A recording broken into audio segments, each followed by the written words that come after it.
titled Rights Holders Options, Evaluating Rights and Licensing in an Exploding Cross-Platform Distribution Universe. And I defy anybody to say that 5 times fast. How many people are here that really, how many people are interested in the issue from the movie perspective? I want to go from the different sides so we can see what we're going to focus on here. Movies versus music. Movies. A lot of movie people here. How many people are here interested on music perspective? Okay, well, we got a few there. Games and anything else? Okay. Well, we're going to really disappoint a lot of you today, but not really. What we have, though, is a situation where a couple of the panelists, primarily from the film side, are not going to be joining us today. So the to be announced from Warner is not here, and neither is Chris Cavallo, who was supposed to be joining us from Lucasfilms. Having said that, we do have a very good panel that has strong background, even though their focus now is primarily in the music side and video sides. That could really expand into the other areas as well.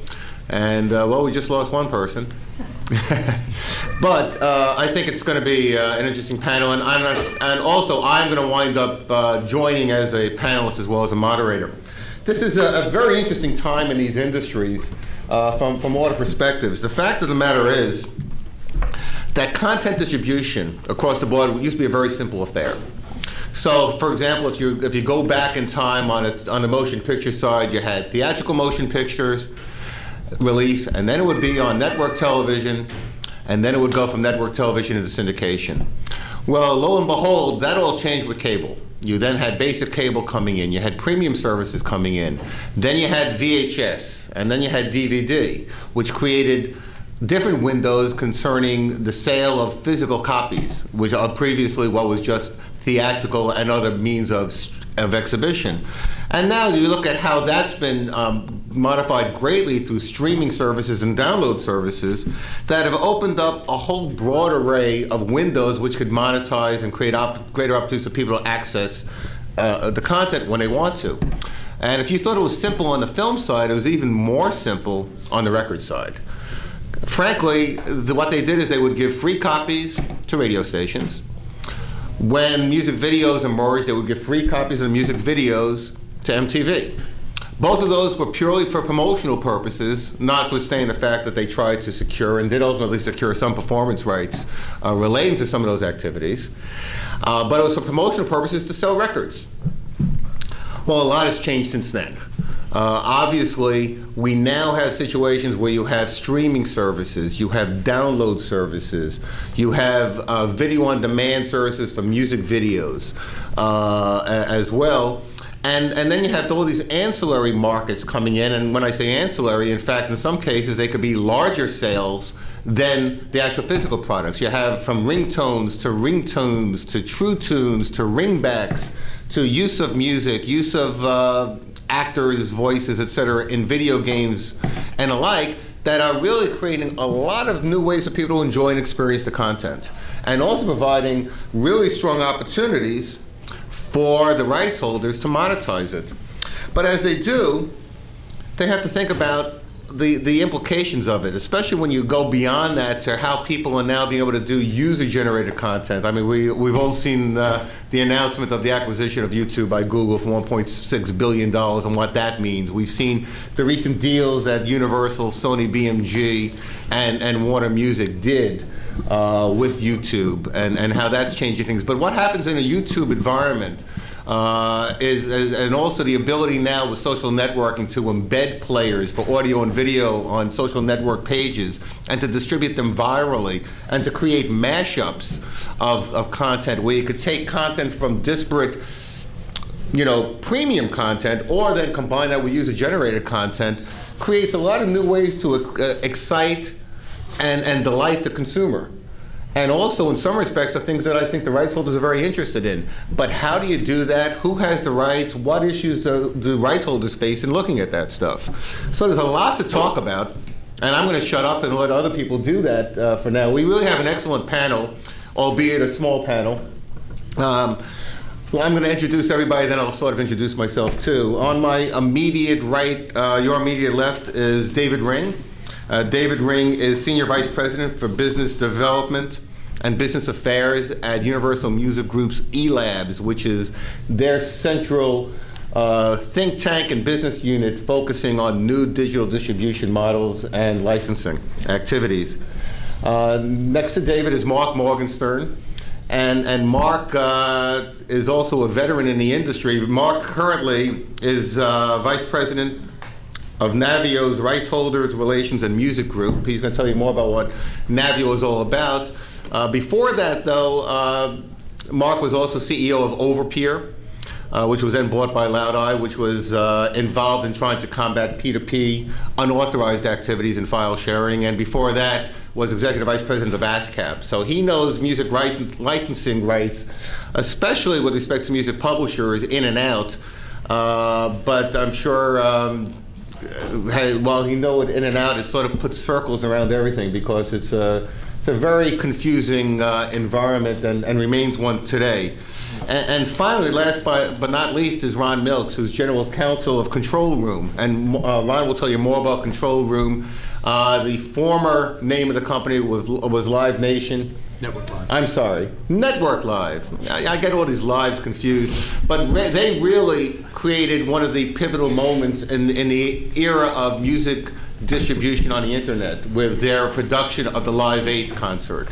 And especially when you compare the production values and quality of what was done with Network Live in connection with AOL versus what MTV did, really showed the power of internet distribution and the quality that people can now achieve in that area. But, and I guess back to me. I'm David Leibowitz. I've done a few things in my life. I was EVP and General Counsel of the Recording Industry Association.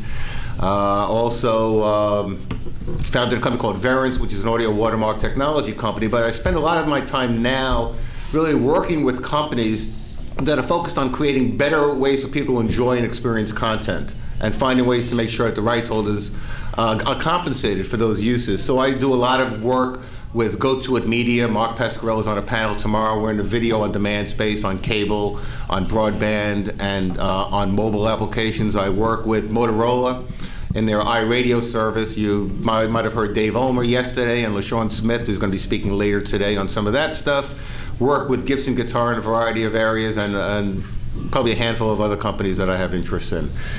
So I'm going to now move over to be moderated dash panelist. But David, why don't we start with you and at least get some initial impressions about what eLabs is doing, and why do you think this is an exciting and hopefully a good time? Thank you. Thanks again for inviting me, and thank you all for being here so early.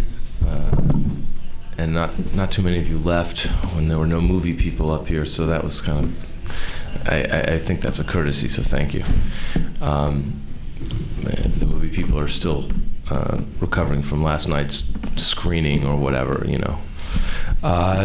eLabs is the, as David said, the sort of think tank, strategy center, but also business unit for all things digital in music. So we are responsible for generating revenue across, you know, all the new opportunities that are out there. And you know, this panel is focused on cross-platform, and that's appropriate in these days. And eLabs has been structured for a long time as a sort of cross-platform unit. So, for example, we do everything having to do with mobile or set-top box or devices, PC, of course, and also new physical media. So, you know, we dabbled in some new physical media that you probably never heard of, you know, releasing titles on a variety of different new physical media. If physical media will continue to be a part of the music business, which I think there's a good chance it will be for some time, but you know, we'll be there as well. And as these media, you know, cross over each other, our jobs become more interesting, more exciting, and also more complicated. And I think later on we're going to talk a little bit more about global issues, but we have counterparts at Universal Music Group International who we work with, who then, you know, work across all the territories around the world, and the issues tend to get more and more complicated as the world moves more and more towards doing deals on a global basis as opposed to territory by territory. But eLabs is responsible for handling all those deals. We have a technology group, a business development group, a business and legal affairs group, and a new formats group. And I feel very fortunate that Universal's made that investment in having a group like us to, walk through these issues and try to help transform our business, because everybody knows that we needed to. So I feel very fortunate to be there, and I'm also, I think I'm fortunate to be here talking to you, and just encourage you to ask questions. I'm sure David will look out for people raising their hand and stuff, and it makes the experience of the panel much more interesting, and we can be much more directed to what your particular interests are if you ask questions. I don't know if it's appropriate to ask it during, but I personally don't mind at all if you ask questions during. Yeah, I think what we're going to do is try to keep this relatively informal. I'm going to have a few questions, but definitely want people to participate actively here. As I said before, we don't have anyone from the film studio side, although we do have a couple of executive vice presidents of the MPAA, either of whom would be welcome to join us today if they'd like to speak for their companies, or they're welcome to sit back and nod. Mark? Put him on the spot a little bit, David. That's what they're paid for. Yeah, absolutely. As David said, I'm Mark Morgenstern from Navio Systems. We're a commerce platform. The basic idea is to help content owners get their stuff in front of consumers. We also create white label stores across all different kinds of content, whether it's music, both to the web and mobile, video as well, games, and on the film and television side as well. The way we kind of approach this stuff is, if you think about it, it's gotten too tough for the consumer to get what they want easily online or through their phone.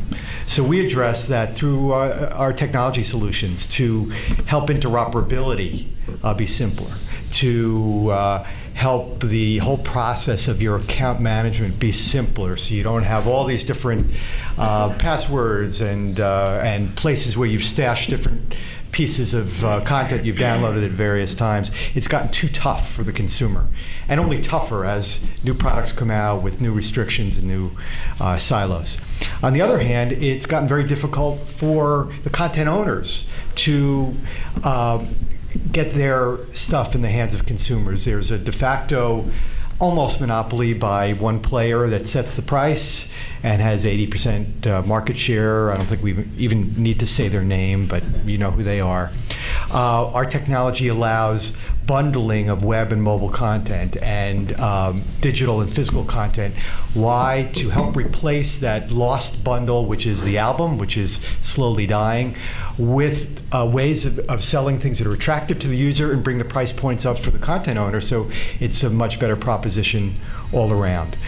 So there is no one magic bullet here. So what we built is a very user-friendly system that supports all the different aspects of selling and consuming content online.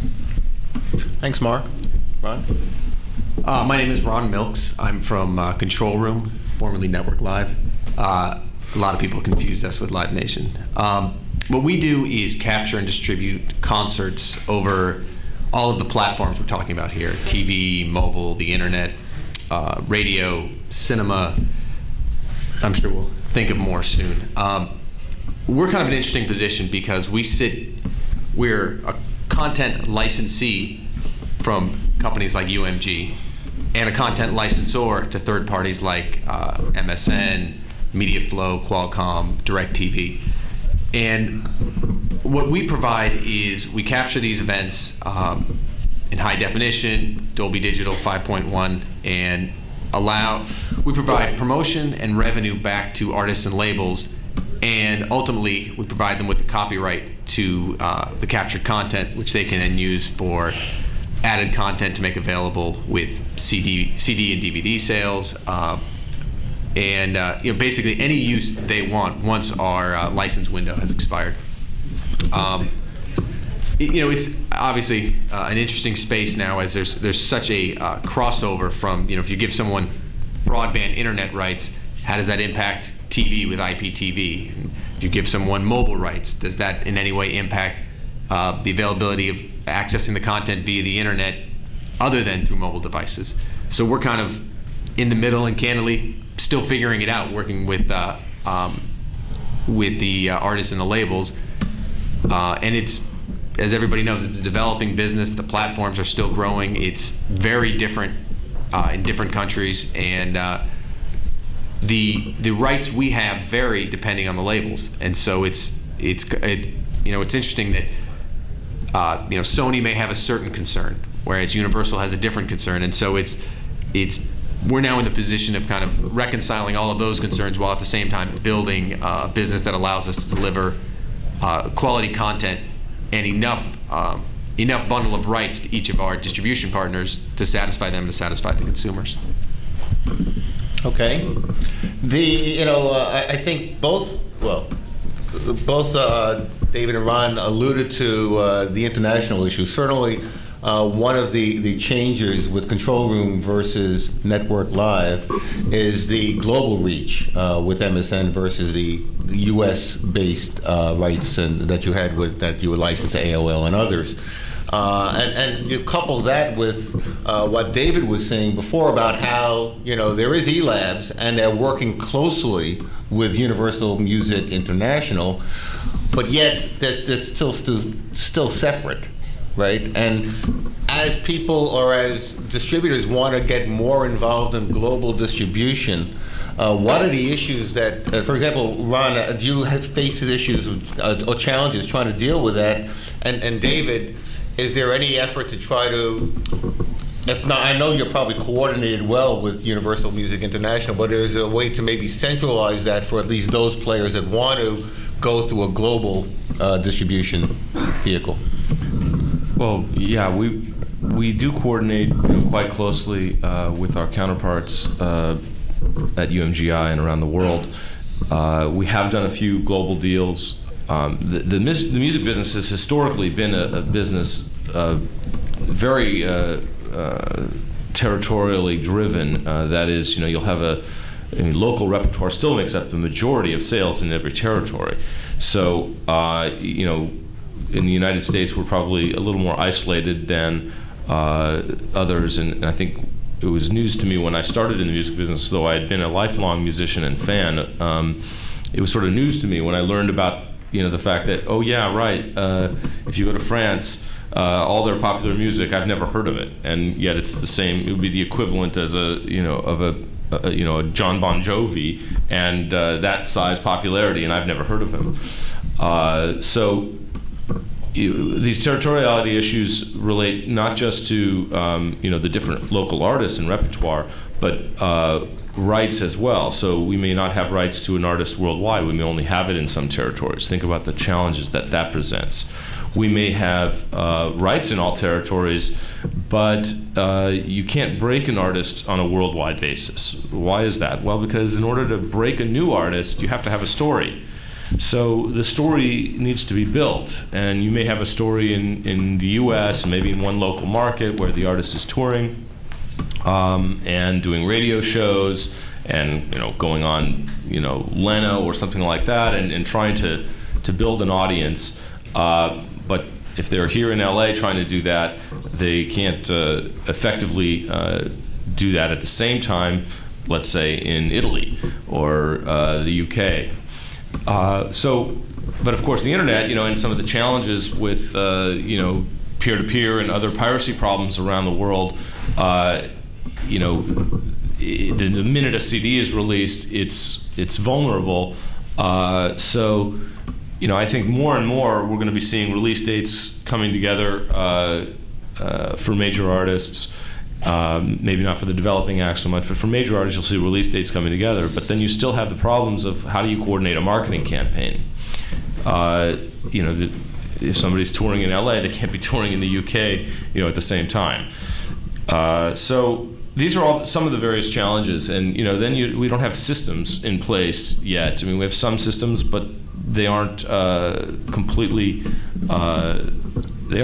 adequate. In other words, every single copyright, whether it's the sound recording or the music video or the live concert, and we're getting new content all the time from companies like Control Room or other companies out there who are filming concerts, and we end up owning those assets. All of these assets have to be in a database, and that database has to tell you, who to pay when you get money in for that asset, and it also has to tell you what rights and what territories that asset can be exploited in and for how long. And if you think about that across hundreds of thousands of pieces of material, and then if you include in that the unknown album artwork that's going to be used as a graphic or a wallpaper sold on a mobile phone in Spain, and you have to know who to pay on that too, the massive database that's required is actually quite astonishing. So it's a big set of challenges, but by the same token, that's where we are, that's what we need to do, and it's just a lot harder than people might think, and I think I've described at least enough to give you a flavor of how difficult it is. And but then back to sort of your first point, it's difficult, but that also makes it challenging and exciting at the same time, because the opportunities are there to actually monetize all this content across all platforms around the world, and it's our challenge to make that happen. But before you answer, Ron, I want to ask sort of a follow-up. Yeah, it's difficult, and you raise some legitimate problems concerning how you're going to launch new releases and promote those in different territories. But with the great interest in the so-called long tail of content and the depth of catalog that Universal and the other record labels have, certainly, even if there are issues about territorial restrictions where you don't have rights in some countries, I would still think that there is a substantial majority of content rights that you have for works that you have globally that are of catalog product that you should be able to license in a simple fashion and exclude those where there might be an issue because in Japan the rights are being held by Sony versus being held by Universal. And is there at least some interest in movement in trying to consolidate that sub-catalog, in a sense, to be able to do that internationally? Or is there a demand for that? Well, we're doing that more and more. There's not that much of a demand for it, to be honest with you, because if you think about how I described the music business setup, if you're a digital music business, and even Apple, for example, when they launched, they didn't launch in every territory of the world. They picked their targets. They set up stores. They ended up setting up some local stores, which was something that we encouraged them to do. That is to say, local repertoire featured, local language, etc. But if you think about it, even if you're launching any business, on a territory by territory basis, you have a lot of things to consider.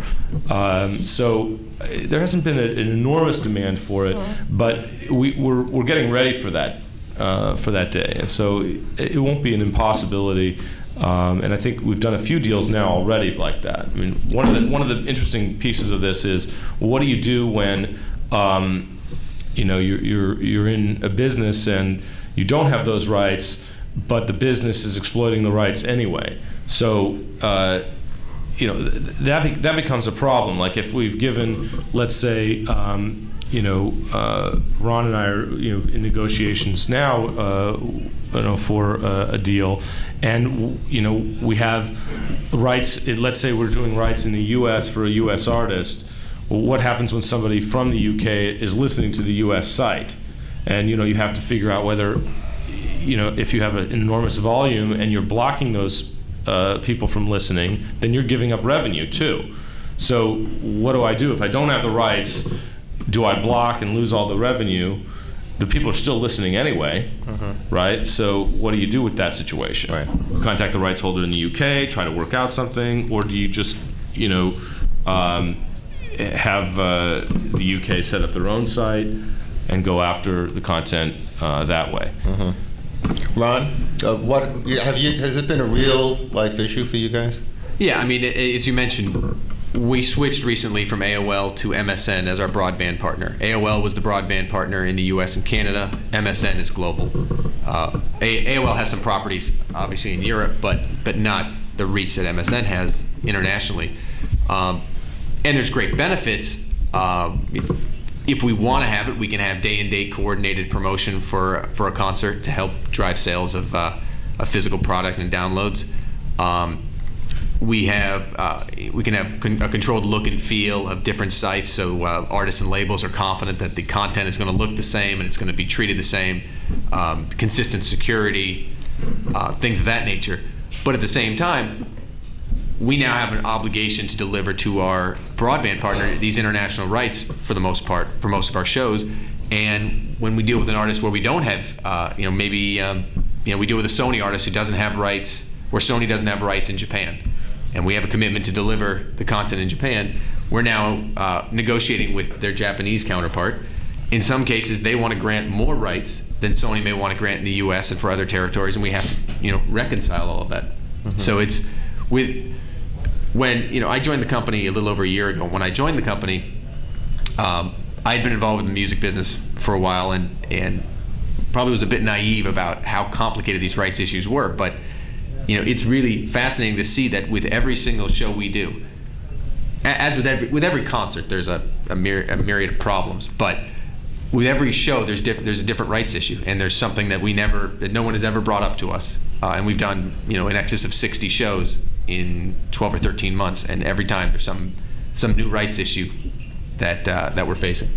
Unfortunately, the technology moves a lot faster than the law and the licensing agreements and so on. That's the issue. And as much as, say, the EU or some of those organizations say we're going to try to streamline things, particularly on the publishing side with the EU as more than the label side, very, very difficult to do. In a way, you could argue that for the film companies, since might as well talk about them since they're not up here, internationalization from a rights point of view is a little easier. That in the same way that the music business has been forced by worldwide piracy to collapse release windows. Generally, these are American films that are distributed internationally, not the same kind of issues when you have a lot of local repertoire that's distributed locally, and so on. So it'll catch up, but the wheels grind very, very slowly. So you end up having long negotiations and sticking your neck out and saying, we'll figure it out later. We'll figure it out after the fact. But it's better to make some money, have to worry about splitting it up, than not making the money at all, than just giving it away. I think that's something that David was alluding to, but didn't want to actually say. But you don't have to comment on that, since you didn't want to actually say. Mark, you were talking about how Navio is enabling commerce solutions for content distributors. You also alluded to that 800-pound gorilla that has 80% of the market for portable devices and music. And what challenges does that face for you as a company and for the companies that you work with in trying to be able to sell effectively across multiple platforms, or at least multiple types of devices with different formats and rights management systems? Obviously, very, very big issues, because if you have to basically cede 80% of your, well, first of all, the good news. The good news is Apple is selling a lot of tracks. That's great.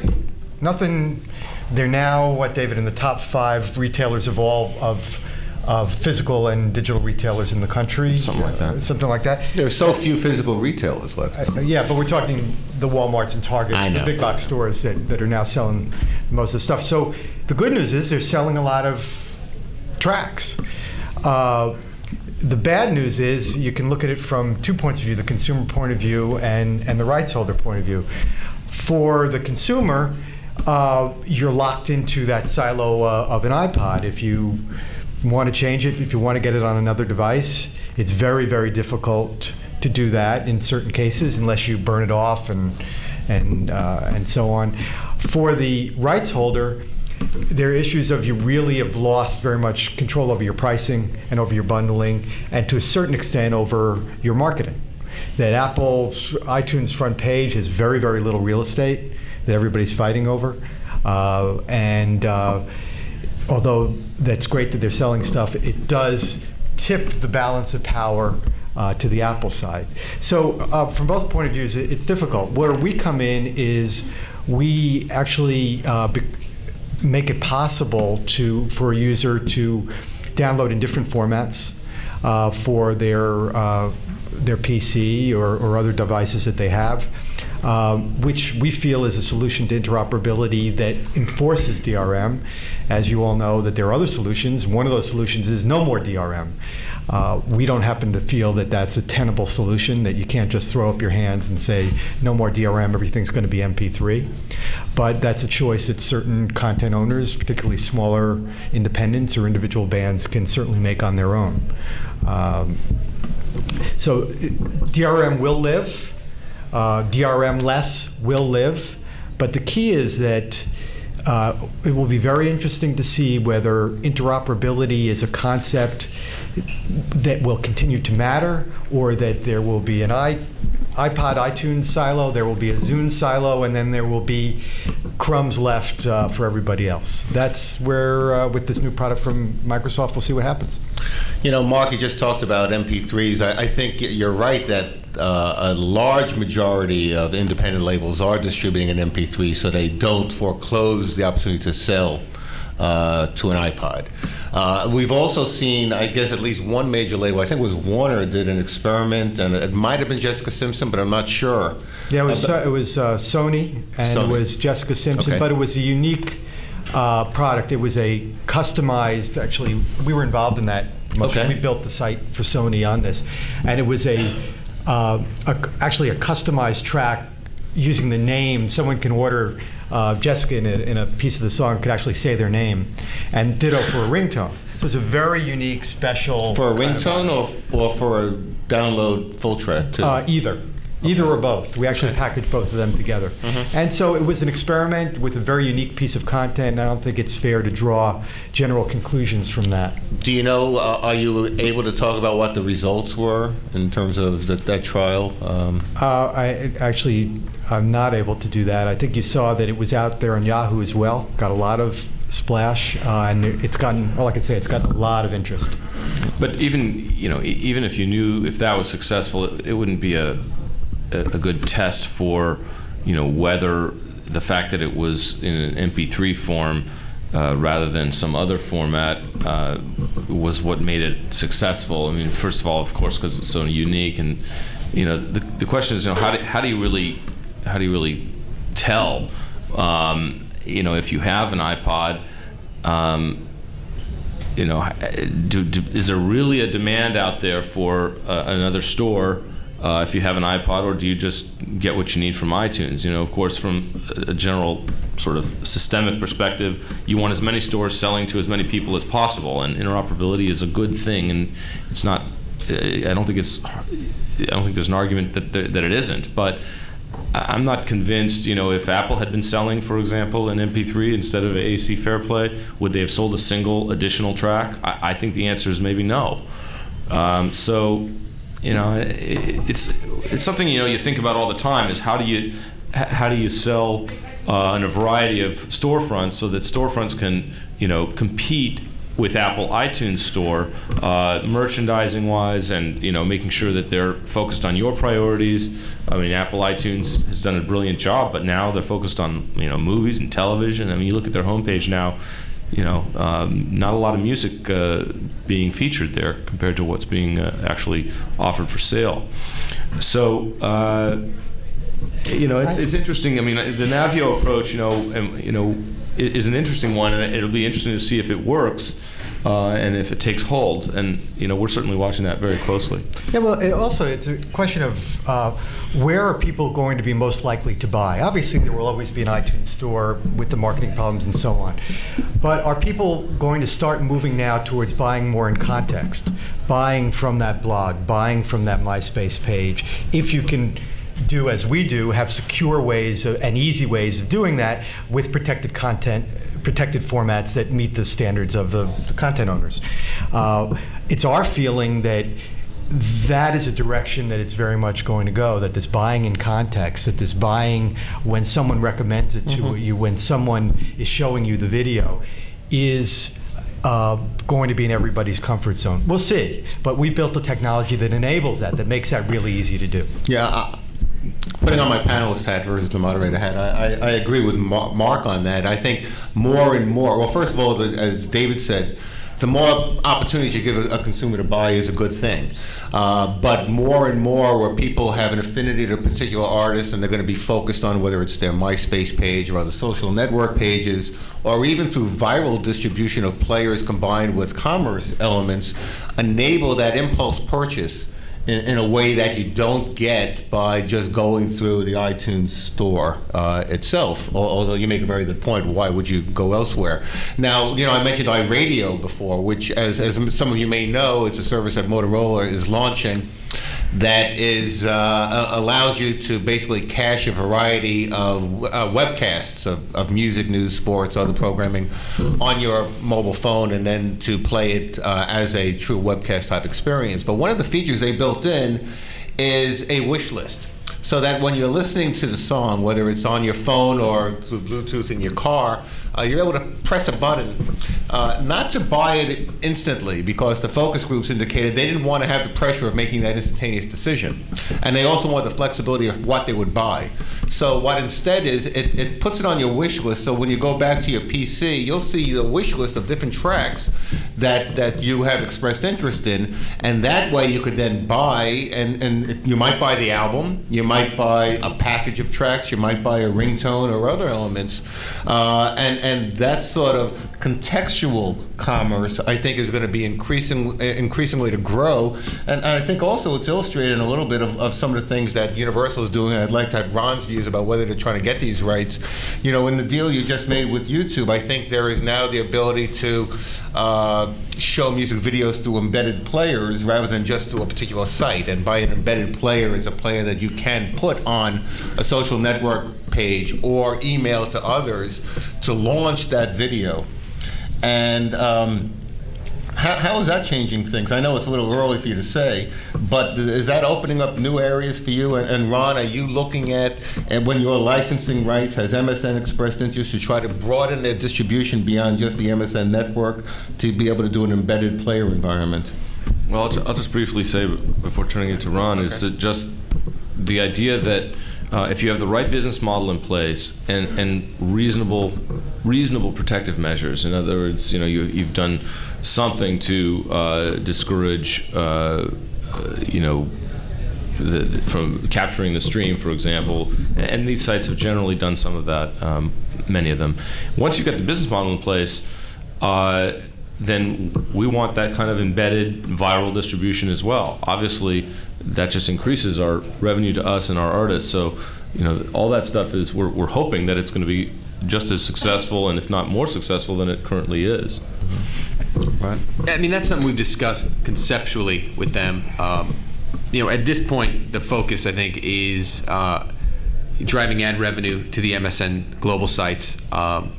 And potentially, if you had an embedded player that had some sort of embedded advertisements, I think that would work. The way we've treated it so far is to to allow links back to an MSN page, which will pop a player. But I'm sure it's something that we'll explore with them during the life of the relationship. I want to ask you all a question that's on the TV programming side, and what we're seeing now is a situation where in the past, TV programming was always affiliated with a particular network.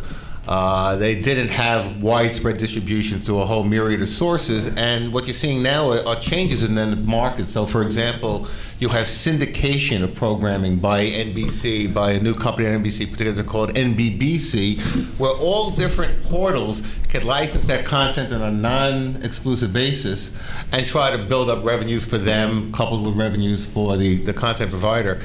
Music has always been an area where there hasn't been really many exclusives, but in TV there has been. And how do you think that's going to be successful sort of way to grow a business, or are people still interested in going to exclusive places for television content?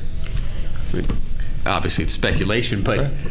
I think from a consumer standpoint, the more places I can access whatever show I want to see, the better. From the you kick NBC, from their perspective, if they're getting license fees from multiple partners, I think it makes a lot of sense, especially given that I don't know that people really care anymore, whether they're watching on NBC or watching on anywhere else. If you have it on your TiVo, other than a little, little bug on the screen, I don't know that anybody really cares. from the standpoint of the company in the middle, kind of like where we are, if we didn't offer exclusive rights, I think ultimately it would, it's going to obviously drive down viewership and drive down license fees significantly. So I don't know that I necessarily believe in the model for the company that comes along and says, we'll pay NBC to license the rights to a show that you can see on our, we'll put online or on a channel, but you can see a ton of other places. Unless it's ancillary to driving some other business that generates revenue, I don't really understand how it works. Dave, Mark? No? The thing is that look, obviously the standard network television business is in a lot of trouble. Everybody read this past week about NBC Universal, so they have to try a lot of other things, and this is going to be one of the things they'll try. The old model's not really working, so exclusivity has value. People are willing to pay more for exclusivity. You don't want to screw your best fans, and we know from the music business that if you can really cultivate that very important core who become your evangelists for a band, and television has never really done this, try to cultivate that core group and give them the value of some exclusivity up front. Maybe this is a case where we can learn from some of the successes of the music business. Everybody likes to, from the visual medium business, likes to slap the music business around as, God, you guys blew this, you blew that. Well, actually, they've been through hell and not quite back yet, but sort of on the way back. I mean, heading back, you see a little pinprick of light. Maybe. Coming out of the cave is that little pinprick of light. But actually, there are some tricks that the visual media can learn. Right, David? Don't you think so? I do. I think there's a lot of lessons to be learned. Talk about the canary in the coal mine. I mean, and being through hell and not quite back. I mean, it's been an incredible ride. I mean, and I just have to I'll take your question in a second. I just have to say, I think there are a lot of lessons to be learned. A lot of differences between our various businesses. In a lot of ways, the film business is very fortunate to have a number of windowing opportunities and so forth. But obviously, box office is down. But I think just one comment on this whole TV programming business. Maybe two comments. One is about brand. So one of the interesting things, sort of an outsider perspective on outside the TV or film business, but the brands are becoming diluted and less important to the viewers who are most important to the brands, right? I think Ron's point on that is just dead on. I mean, does anybody really, or do the kids, not anybody in this room, I mean, do the kids really care whether they're watching it on, the WB or whatever they're calling it now, the CB or the CW, or NBC or Fox, or does anybody really care? Whereas it used to be you did care. Actually, you might go to NBC if you had nothing else going on because you knew that on NBC you might find quality programming. Well, now if you go to NBC during prime time, apparently you're not going to find any quality programming unless your definition of quality is different than. They're opening after up 9 o'clock. It's those girls opening up the suitcases. That's the biggest thing. That's the biggest thing. Yeah. So the brand thing is an interesting point, and I wonder how the networks are going to respond to that. Are they going to start to try to build back up those brands, or are they going to recognize potential reality in today's generation that for the record business, for example, when no one gives a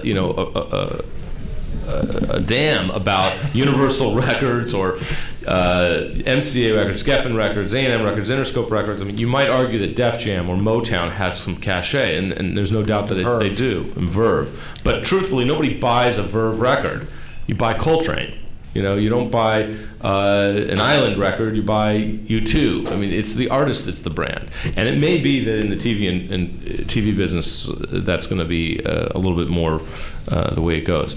Anyway, I just wanted to make that comment. You had a question in the front row? Well, before you do, first of all, I'm the moderator, so I'll ask people if they have questions. Okay? Thank you very much. I'm first going to be panelists. I was just trying to help you out, David. I appreciate it. I'm going to take questions in a moment, but let me also comment on the point. Again, think with my panelist hat on for Go2It Media, where we have our own broadband portal. My concern or question was, what does it do for portals to try to get programming that really anybody else can have, and especially if it's widely available. And then the more I've been thinking about it, what they're doing, for example, at NBBC, I think is a very interesting opportunity, and they're really creating a marketplace not just for their programs, but for programs from other distributors as well.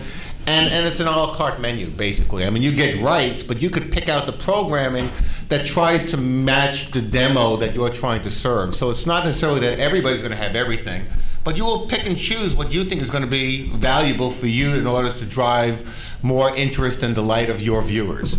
And so I think it's an interesting model that can work. But I still think that there's going to be a lot of cachet to some exclusive content in different areas. Now we are going to take some questions, and I would ask people to stand up and identify themselves before they do so, because this is being recorded. So first the gentleman up front, and then the gentleman behind him. My name is Bob Lund. I'm with Cable Labs, and from the guys that have been to hell and Baby Mac, what advice would you have for the studios and the networks? Advice. What would you do if you were running the studios and networks? Well, it's a great question. I probably will have an inadequate answer for you, but to some extent, I've been impressed lately with what they are trying to do. One of the things that overtook the music business and overtook us rapidly was just, how fast the transformation happened. And we've always thought, it's not just about anti-piracy, whether it's technical measures or anti-piracy campaigns. It's not just about the last resort lawsuits, because we couldn't sue the companies. We ended up having to actually sue direct infringers, and that was a difficult and unbelievably challenging decision to make, and truly a last resort. But it's not just about that. It's also about getting all of your content out there on the internet and on other mobile platforms, other platforms including mobile, and anywhere that customers are. Getting all of your content out there in a reasonable, in an affordable way, in an easy to use way, because people are getting it anyway. So you just got to combine all this anti-piracy stuff, which I think partly the motion picture industry's done a tremendous job on that. They have a lot more money to spend than the music business on that stuff, and I think that's wonderful that they're doing a lot of different education campaigns like that. By the way, education, there's nothing better.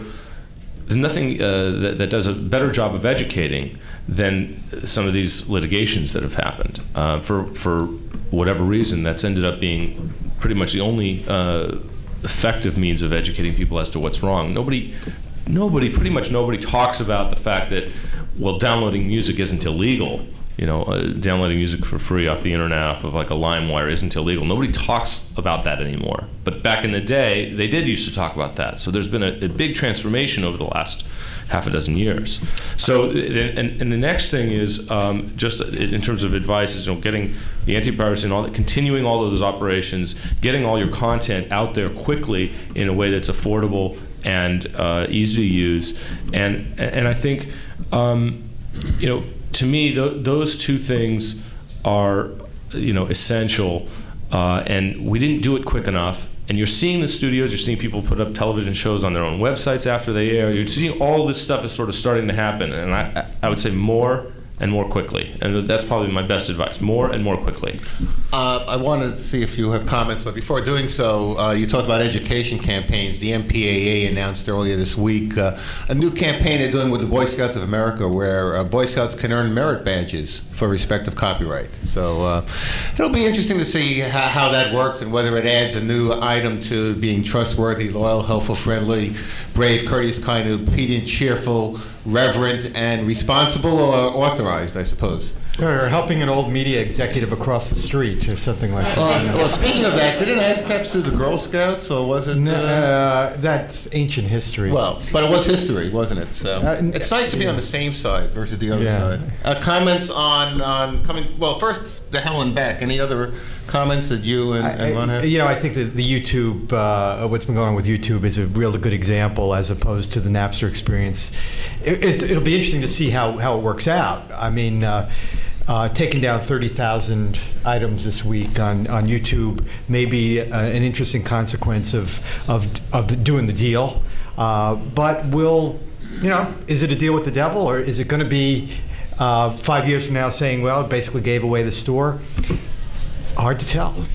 Ron, any other comment on that? I mean, the only comment I would make on certainly the TV context is it seems to me that the first week release concept of the movie business, where I don't know what percentage of sales are first week, but I know it's substantial, and I know even in the record business, there's all this pressure to be number one out of the box and sell however many 100,000 units in the first week, and it feels like there's a similar pressure with TV, and this may sound like a naive statement, but it seems to me if the content is good enough, people will find it and will pay for it.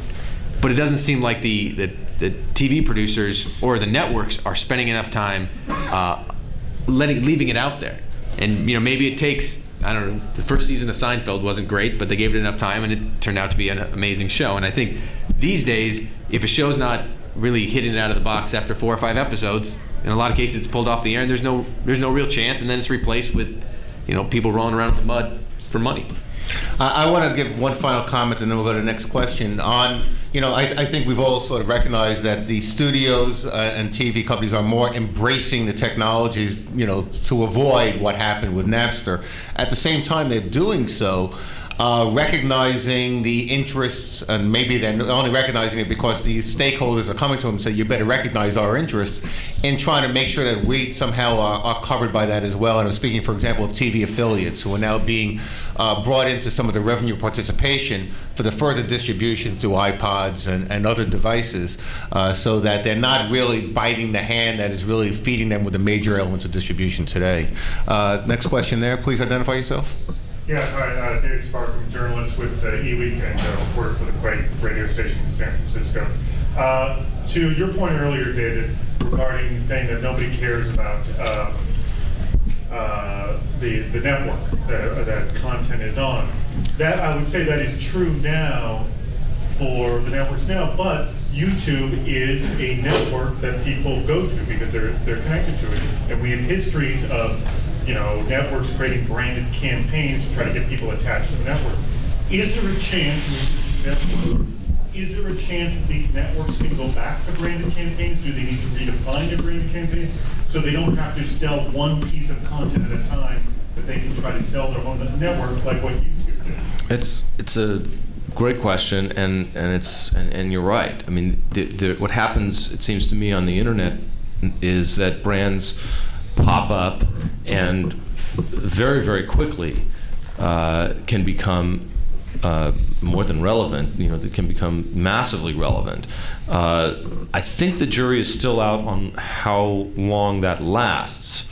There was a great article, and I wish I could recall who wrote it. It was just recently in the LA Times, because I wanted to give credit to the writer, who talked about MySpace as sort of is like a nightclub, and these social networks are kind of like clubs, and as soon as they become uncool, like once your parents start having their own MySpace page, query how long the brand will be relevant to the demographic that we're talking about. And it was really a great piece. I mean, obviously I read all the time, and a lot of stuff that I read, I could take it or leave it, and some of it's on, some of it's not. But I thought that was a particularly poignant point, and one in which I firmly believe. So the question as to whether companies like YouTube can maintain that brand presence is still an open one. But whether an NBC could come back and be the must-see TV, Thursday like it was a number of years ago, I don't know.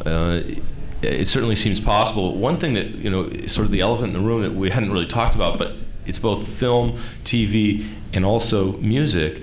It's the cost side of the equation for all of these content businesses. I mean, everybody believes that digital distribution will ultimately grow this market, right? But it hasn't necessarily grown the market enough to support the decline, at least on the music side, and the decline in the physical world.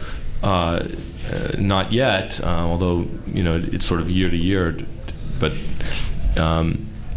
I think there's a general concern that I don't know how you do this, but there's a cost problem. Everything costs way too much money. Your costs of all the creative talent, producing these shows. As you strive for that big first in the box office, the first week home run, you're spending hundreds of millions of dollars. If you're striving for the first few big hits, you spend $15 million on a pilot. That is the business really capable of sustaining that kind of cost structure? And I don't know what the solution is for that. But on the music side, I think the solution is clear. We have to spend less money on music videos.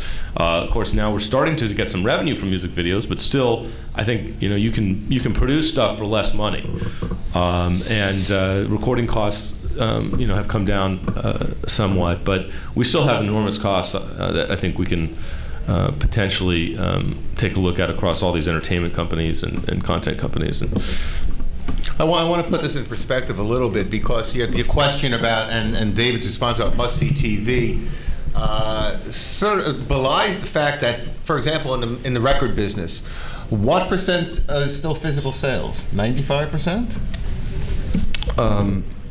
I think we're closer to 85 to 90. 85 to 90% are still physical sales of CDs. In TV, when you look at the number of people that come to the lowest rated show on an NBC, is going to far exceed the number of people that are watching YouTube for particular shows or for any other type of service. I mean, you look at the millions of people. YouTube reportedly has 100 million views or streams a month.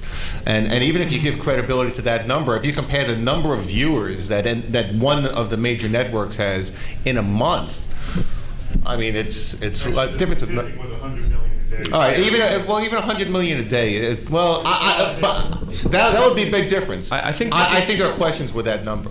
But I think that's another story. I think YouTube has had a couple of shows that have gotten as many views as some television shows. I mean, I think it's a real question.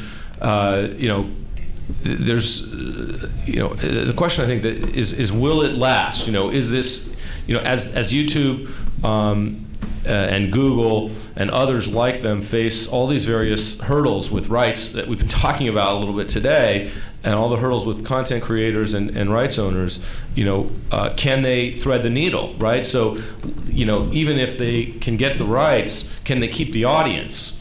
If they're throwing advertising to try to monetize, is this an audience that's going to watch, advertising and pay attention and then keep the advertisers interested? So these are all open questions. We hope so. I mean, but what if the answer is, as it was another article, or maybe it was the same article that somebody was suggesting that, this may not be the kind of thing that people are going to tolerate advertising for. Well, if that's not the case, and they're not, are they going to tolerate a subscription fee? And if that's not the case, well, how is this company going to monetize? How are they going to be a profitable business? And if they're not, then the whole thing falls apart, and there's no point in this whole thing. So it remains to be seen. Gentleman over there, but first on the 100 million streams a day, it's still, if you look at a video by video basis, it's still going to be far lower than what anybody sees on a network program. Gentleman there? Yeah, John Stokes, Sony Pictures.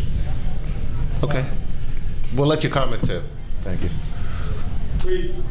We're fond of blast and Apple, for developing their walled garden, their vertical silo and all that. Do you believe what Amazon, AOL, and Google, and God knows how many more in the wings are doing anything different? And the second part of the question is this going to just increase as soon as they start to get bigger and more market share, we're going to just have a bigger interoperability mess at the bottom. For sure, we're going to have a bigger interoperability mess. I mean, Mark, you should talk about the Zune, and the Apple thing. Yeah, absolutely. I mean, Zune is a perfect example where Microsoft basically is hurting all the partners, the Plays for Sure partners that they lined up with great fanfare, a year ago, with saying that interoperability, we're the anti-Apple.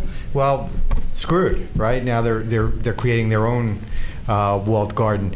The question is, when the consumer sort of comes out the other end of this, I happen to have actually dropped an iPod. I don't know if any of you have ever dropped an iPod, and I won't go into song and dance about that they don't repair it, they don't support it, all that stuff. It's very limited. Thought you weren't going into that. But I'm not going to go into that. And I'm not upset. It didn't upset me very much at all, really. Not hardly at all. When I lost all that music. And sure, I should have backed it up, but you're dealing with, generally speaking, people want choices. Generally speaking, when they get older, they get they get different devices. They'll be faced with the issues of, I bought this music once, I thought that meant that I could have it. I think there's a ticking time bomb involved in a lot of ways with the iPod, that when the next device comes along, or when people want to get it on their home system and so on, and they realize the severe limits on what they can do with that music, there's going to be a consumer reaction that's going to be quite powerful. We're not there yet. So what we've found in the research that we've done is that people really like the ability to have it on their work PC and on their iPod at home, and that they want choice. Generally, people will opt for choice. So I think this ticking time bomb, maybe it'll be next year, maybe the year after, maybe never, but it's going to happen. I think it also, to some degree, drives piracy. I remember seeing my father downloading Pink Floyd songs from some site, and he wasn't paying for them. And I said, you're stealing that. And he said, I bought it on 8-track, I bought it on record, I bought it on cassette, I bought it on CD. I don't think I need to pay for it again. and it's a fair point. And when you see with the Zune player, having done our deal with MSN, I spent some time with their team, and I never realized that if I download a song to iTunes, I couldn't then put it on another player. I just didn't understand how that technology works, and they said, well, you could burn it and then rip it back and all. Yeah. But all of that, if I were to buy a Zune player, and it'd have to be a compelling reason for me to switch, I guess, from an iPod, I'm not paying for it again. And I think that's part of the biggest problem. Yeah. I mean, and just look at history. How long has one system of any kind maintained 80% market share? I mean, you could do it for a period of time, but eventually people change. They want something new. They want something different, an equal or maybe superior product. I haven't seen Zune, so I don't know if it's better or worse or whatever comes out. Very, very hard. What Apple has done is nothing short of miraculous to keep the market share that they've had as long as they had, testimony to their product. But there will be this kind of reaction because people, I think, do have an expectation. I bought it. It's mine. So we'll see what happens. With all that being said, there was a survey or a study I think came out last week about how loyal iPod users are to their devices and to Apple, and I think 70% of them are extremely loyal. And I think as you said, maybe that's going to change over time, and especially with mobile phones, I think it's going to be an interesting area with the number of phones that are sold each year. Panel yesterday talked about how Nokia is the largest seller of digital cameras, because they're on the phones, and Motorola is number 2. First, I want you to correct me, and then we'll go to this gentleman here. You had a comment that you said not true, so please identify yourself, please. Kyle Enright with Intel. All I was going to say is that once you get past the top 10 TV shows in any week, you quickly get down to a 3 share or a 1.5 share, which equates to less than 5 million simultaneous views. Okay. YouTube certainly has their top videos, but they are certainly serving more than 3 million views. But once you get past their top 10, is that the case? But your statement was no clip on YouTube. Okay. So all right. So, but I guess my point though was still that when you look at the overall network program distribution is still a very large component, and certainly on the same on the record side. But I take your point, gentlemen. Yeah, my name is Costa from Music.us. I have a question on. Can you speak a little louder? Yeah, if I've got a possible? question on music lyrics and guitar tabs, and also getting films things on the internet, online licensing for film or internet or whatnot. been working on that actually, and I wanted to ask the panel what they think about that, and if there's any way of monetizing that section, because a lot of people search for lyrics and guitar tabs, and obviously there's this wave. I know the MPA has issues with some sites, but I don't think closing them down is the issue. Is there a way that you guys think we can, the industry can monetize on those couple of things, those three things? I'm talking about online, film, even for independent filmmakers. Well, you know that the guitar tabs and lyrics are publishing rights. They're not rights that are attached to the label. There's still rights, though. Yeah, the rights, Sure. and I think the publishers are really looking to start getting their fair share out of those. I mean, they've been basically giveaways, and I think there were some recent announcements of trying to start enforcing those rights. Well, we have a major music publisher, and we're enforcing against illicit legal lyric sites, and also negotiating deals for revenue, from other sites.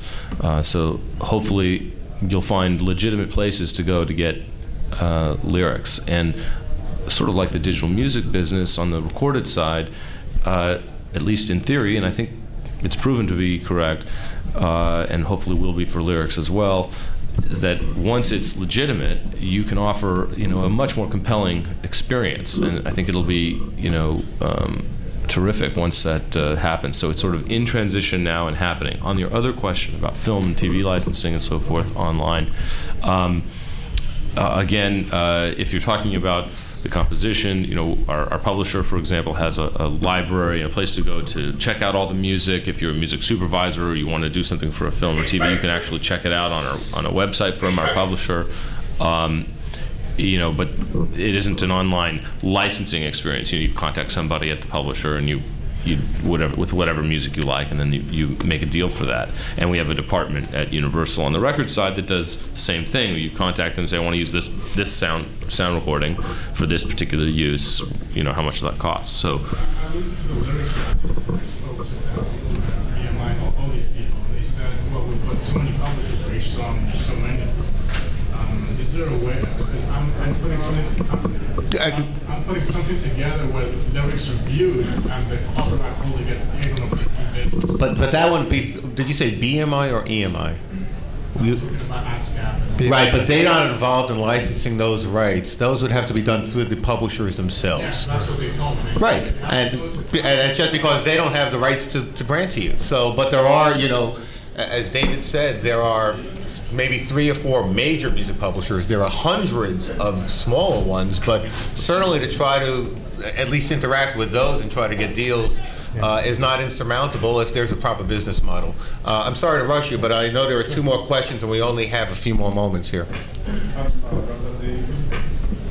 Grace Note, and just to comment on the lyrics, Grace Note made an announcement about moving into legal use of lyrics for publishing. But I wanted to ask questions on the technology side. So to the panelists, whether they've seen any promising technologies or business companies that have come out with technologies that will aid in royalty reporting, and ultimately on the device client side, the back end business side. Oh man, it's a tough one. It's when you get into what is it with a record, you may have 6 or 7 different rights that may be invoked between the publishing rights and the master rights with the label. As somebody just said, on one song, particularly a hip hop song or a song that may have a lot of sampling on it, you could have 8 publishers, you could have 10 writers. It's a mess. People are working on it, but it's a big one. And the publishers and the labels are also investing a lot of money in technology, as are the various rights societies. But it's huge and a very expensive proposition to do properly, unfortunately. What about, is there industry standards in works to sort of bring parts together to use the same formats that'll help? That could be a whole another panel. There are. I mean, there are a lot of discussions. And there have been on Universal. There are a lot of different numbering systems, ISRC, ISWC. We could talk about this forever, but it's a tough one, and the industry knows it needs to solve the problem, particularly for the digital world. But it's a very, very tough problem, expensive to solve. There are efforts underway. I'd be lying if I said I was optimistic that it was, going to result in anything quickly becoming usable. Like we're not talking about in the next 12 months time frame, but we obviously have to put better technology and better data together, and we need that to create more efficiency in the marketplace. There was another question over there. Hi, my name is Callie Bear, and I work for a smaller independent producer at children's television content. And what we found, we own the IP for most of our properties, but what we found is that all of our licensees claim to have digital rights over our content. So with something like digital video, our broadcaster says they have it, our video partner says they have it. Our music label, our music licensee says that they have the rights to music videos. Everybody claims that they should be able to do mobile. And I'm just wondering if you could comment on our predicament as a smaller player who can't necessarily turn around to the broadcaster and say, no, we want to control it. Or, So does that depend on the deal you did and what the contract says and who drafted that contract? And having said that, no matter how good a contract is, technology evolves and models change, but there's been a lot of case law with Disney and others about where that stands. It does, but sort of the result in many cases is that everything just gets frozen so you can go ahead with the rest of the sort of contracts. And I just wondered if you could comment on that. Well, you're in a predicament, is to be sure, because even if your contract was pretty clear, is it really a good option to be suing everybody? And the answer is probably not, especially since those are the very people you need to do business with. I have no particularly great advice for you, except to, if there's a way to sit down and try to divide up the value chain. I mean, presumably, unless your business model, is absolutely clear that, and your deal is clear that you've actually got those rights, and you can be confident of that and insist on it and back it up with, good lawyers. But I think, there are a lot of people with a lot of mouths open, and there isn't enough money, yet in this business to feed all those mouths. So, some of them have to take a crumb here or a crumb there maybe to go away. But you're in a very tough situation. It does essentially point out how important the initial deal making is, and the lawyering. So it's always a good idea to, make sure that you get great advice up front. I think that's going to be the last word. So I appreciate the panelists today. I appreciate all of your time and interest and questions. Hope you enjoy the rest of the conference.